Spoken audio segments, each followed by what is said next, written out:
আমি অনিৰ্দিষ্ট কাললৈকে যাতায়াত ব্যৱস্থা লগত জড়িত হৈ নাথাকিম। মানে আমি কৰ্মবিৰতি এটা ঘোষণা কৰিম। এই কৰ্মবিৰতিত আমাৰ লগত থাকিব আল্ট্ৰাবাছ চালক হত্যা, সদৌ টেক্সি চালক সন্থা, অটো, যিকোনো ট্ৰাক পৰিবহণ বিভাগ, সকলো ধৰণৰ যাতায়াত ব্যৱস্থাৰ লগত জড়িত সকলো ড্ৰাইভাৰে আমাক সহযোগিতা আগবঢ়াইছে।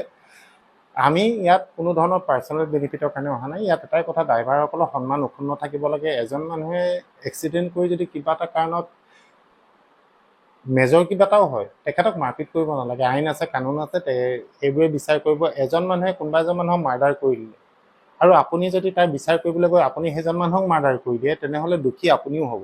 আইন কেতিয়াও হাতত ল'ব নালাগে, আইনৰ ঊৰ্ধত একো নাই।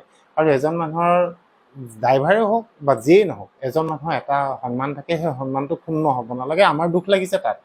ইয়াত মই এবাৰো কোনো এটা ভিডিঅ'ত কোৱা নাই ড্ৰাইভাৰজন শুদ্ধ বুলি। যিহেতু কাজিৰঙাৰ মাজত এক্সিডেণ্ট হৈছে, সেইটো প্ৰতিজন ড্ৰাইভাৰজনে তাত 40 ওপৰত গ'লে ফাইন, আৰু সেইটো ফাইন পুলিচে ৰখাই নকৰে বা বনৰক্ষী কৰ্মীয়ে ৰখাই নকৰে, সেইটো মালিকৰ একাউণ্টত যায়, ডাইৰেক্ট আপোনাৰ কাটি দিয়ে। সেইকাৰণে কোনো গাড়ী তাত অভাৰ স্পীড থাকিবই নোৱাৰে। প্ৰথম কথা, কাজিৰঙাৰ মাজত পহৰা মেইন জেগাত য'ত আটাইতকৈ বেছি ফাইন কাটে, সেই জেগাত কেতিয়াও 40 ওপৰত গাড়ী থাকিব নোৱাৰে। তাত কিছুমান মানুহে মোক বিৰূপ মন্তব্য কৰিছে, আপুনি দেখিছে নেকি? মই নাই দেখা।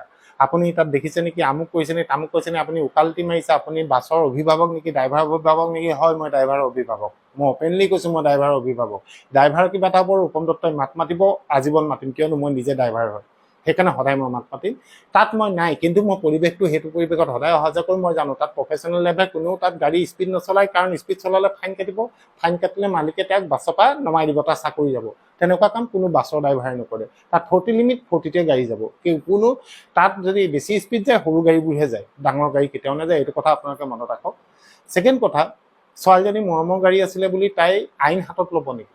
এজন পিতৃবয়সৰ মানুহৰ বুকুত ধৰিব নেকি? আপোনাৰ খং উঠিব পাৰে, খং উঠিলে আপুনি বেলেগৰ সন্মান কেতিয়াও হানি কৰিব নোৱাৰে। সেইকাৰণে কাইলৈ আমি ইয়াৰ ওপৰত এটা কেছ দিম ছোৱালীজনীৰ ওপৰত। অনুৰূপভাৱে তিনিচুকীয়াতো কেছ দিব। অসমৰ বিভিন্ন প্ৰান্তৰ পৰা তাইৰ ওপৰত কেছ দিয়াৰ কথা আছে। আৰু সৰু ছোৱালী, উঠি অহা ছোৱালী, তাই এখনৰ খঙৰ ভমকত কিবা এটা কৰিলে, তাই আহি মাফ খোজক, আমি ধৰি নাথাকোঁ। আৰু তাই যদি মাফ নোখোজে, তেনেহ'লে তাই কোৰ্টলৈ দৌৰিব লাগিব। তাই বহুত অসুবিধা হ'ব, আৰু তাই গাত এটা চেকআপ কৰিব। ময়ো নিবিচাৰোঁ এজনী উঠি অহা ছোৱালী গাত চেকআপ হয়। সেইকাৰণে ভালকৈ তাইক এতিয়াও বুজাই আছোঁ। কাইলৈ আমি আজাহাৰ দিয়াৰ আগতে তাই আহি যদি ক্ষমা খোজে, তেনেহ'লে আমাৰ ক'বলগীয়া একো নাই। আজাহাৰ দিয়াৰ পিছত কিন্তু আমি কম্প্ৰমাইজ নকৰোঁ, তেতিয়া কিন্তু আমি মিলা মিছা নকৰোঁ। এই কথাটো মই এতিয়াও সকীয়াই দিছোঁ। এই ছোৱালীজনীয়ে ক্ষমা খুজিব লাগিব। কাইলৈ পুলিচ থানালৈ যোৱাৰ আগত যদি তাই নোখোজে, তেনেহ'লে তাৰপিছত কিন্তু আমি কম্প্ৰমাইজ নকৰোঁ। এই কথাটো তাই ভালকৈ শুনি লওক, তাই পৰিয়ালৰ মানুহে ভালকৈ শুনি লওক। তেতিয়া কম্প্ৰমাইজ কৰিবলৈ আহিলে কিন্তু আমি কথা নাপাতোঁ। যদি কম্প্ৰমাইজ কৰিব আছে, এতিয়া আহক, সমজুৱাভাৱে সেই ড্ৰাইভাৰজনৰ ওচৰত ক্ষমা খোজক। একো ডাঙৰ কথা নহয়। ভুল কৰিলে যদি ক্ষমা খোজে, সৰু হৈ নাযায়। বৰঞ্চ ছোৱালীজনী মহান হ'ব, আৰু ছোৱালীজনীৰ ভৱিষ্যতটো ভাল হ'ব। তাইক আমি সকলোৱে ক্ষমা কৰি দিম। ইয়াকে মোৰ ক'বলগীয়া আছিলে। ছোৱালীজনীক মই আকৌ এবাৰ ৰিকুৱেষ্ট কৰিছোঁ, তুমি উঠি অহা ছোৱালী, তোমাৰ নিচিনা ছোৱালী মোৰ আছে। তোমাৰ বেয়াটো আমি কেতিয়াও বিচৰা নাই, কিন্তু তুমি যিটো কৰিলে তোমাৰ ভুল, তুমি ভুল স্বীকাৰ কৰা। সেইজনৰ ওচৰত তুমি এবাৰ ক্ষমা খোজা। ক্ষমা খুজিলে তুমি সৰু হৈ নোযোৱা, বৰঞ্চ তুমি মহান হ'বা, আৰু তোমাৰ ভৱিষ্যতটো ভাল হ'ব। এইটোকে মই কৈছোঁ। বাকী অসমবাসীয়ে জানিব কি আছে কি নাই। ইয়াত আমি নৰম কোনোপধ্যে নহওঁ, কঠোৰ য'ত আমি কঠোৰ হ'মেই।